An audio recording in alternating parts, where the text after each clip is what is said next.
जानने के लिए देखते हैं ये रिपोर्ट।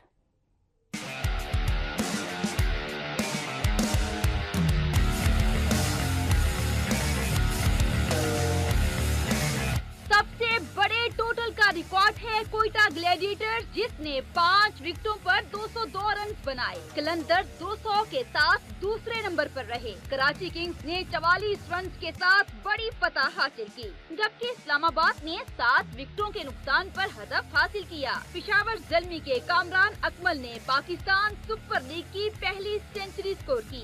इसके साथ ही वो 313 रन के साथ टॉप स्कोरर भी बन गए। 0 पर आउट होने का दाग पेशावर के सुहेब मकसूद के माथे पर सजा, जो 6 मैचेस में 3 बार 0 पर आउट हुए। लाला एक बार फिर PSL में छाए रहे। अफरीदी 10 मैचेस खेलकर 18 छक्कों के साथ सरे फहरिस्त हैं, जबकि एक इनिंग्स में सबसे ज्यादा 8 छक्कों का रिकॉर्ड ग्लैडिएटर्स के केविन पेटरसन के पास है। सबसे ज्यादा गिल्लियां उड़ाने का रिकॉर्ड कराची किंग्स के सुहेल खान के पास है, जिन्होंने 9 मैचेस में 16 गिल्लियां उड़ाई। पेशावर के कामरान अकमल ने विकेट के पीछे 10 खिलाड़ियों का शिकार किया। कराची के पोलार्ड 8 कैच थामकर पहले नंबर पर मौजूद हैं। पहली विकेट की शराकत में सबसे बड़ी पार्टनरशिप असद शफीक और अहमद शहजाद के दरमियान कायम हुई। दूसरी विकेट पर अहमद और केपी ने 133 रन बनाए। तीसरी विकेट की शराकत हफीज और मेलान में 139 रन की रही। रोसू और सरफराज ने 130 रन चौथी विकेट की शराकत